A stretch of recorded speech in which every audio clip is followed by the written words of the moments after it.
ఆయన ఘనత కొరకు నా సర్వస్వం. మే 8. ఓర్పు వహించడానికి అవసరమైన విశ్వాసం.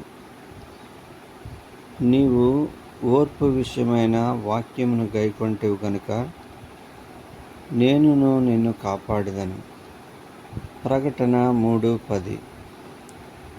ఓర్పు వహించడం అంటే కేవలము ఏదో ఒక కష్టాన్ని సహించడం మాత్రమే కాదు.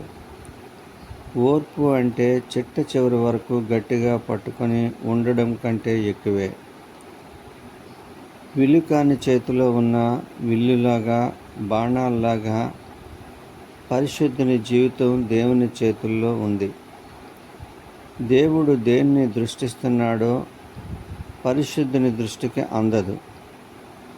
అయితే మన ప్రభువు మనల్ని చిట్ట చివరి వరకు నడిపిస్తూనే ఉంటాడు. మనమే మధ్య మధ్యలో సహనం కోల్పోయి నేనిక నడవలేను అని చెప్తుంటాం.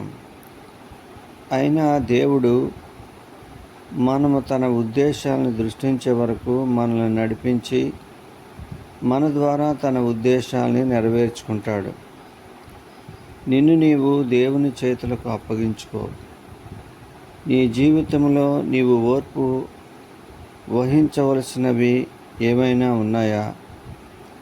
నీ విశ్వాసంలో ఓర్పు వహించి యేసుక్రీస్తుతో అన్యోన్య సహవాసం కలిగి ఉండు. ఆయన నిన్ను చంపినను నేను ఆయన కొరకు కనిపెట్టుచున్నాను. యోబు 13:15 అని యోబు చెప్పినట్టు నువ్వు చెప్పగలవా? విశ్వాసం అంటే అదేదో ఆసక్తితో కూడిన దయానీయమైన భావోద్వేగం కాదు. దేవుడు పవిత్ర, ప్రేమమయుడనే వాస్తవం మీద నిలిచిన దృఢమైన, స్థిరమైన మరియు ధైర్యంతో కూడిన నమ్మకం. దేవుడు ప్రస్తుతం నీకు అగోచరుడిగా ఉన్నప్పటికీ ఆయన కార్యాలు నీకు అస్పష్టంగా ఉన్నప్పటికీ ఆయనెవరో నీకు తెలుసు. దేవుడు పవిత్ర, ప్రేమమయుడనే శాశ్వత సత్యం మీద నీవు దృఢంగా నిలిచి ఉండలేనప్పుడు నీవు అశాంతికి లోనే ఆపదల్లో పడతావు. నీ జీవితంలో అత్యంత ఉన్నతమైనది నీ విశ్వాసమే. దేవుని మీద పరిపూర్ణమైన నమ్మకంతో నిన్ను నీవు ఉపేక్షించుకొని ఆయనకు నిన్ను అప్పగించుకో. దేవుడు మనల్ని రక్షించడానికి యేసుక్రీస్తు ద్వారా తనను తాను ఉపేక్షించుకున్నాడు. ఇప్పుడు మనం కూడా మనల్ని ఉపేక్షించుకుని తన కొరకు నిలబడాలని దేవుడు కోరుకుంటున్నాడు.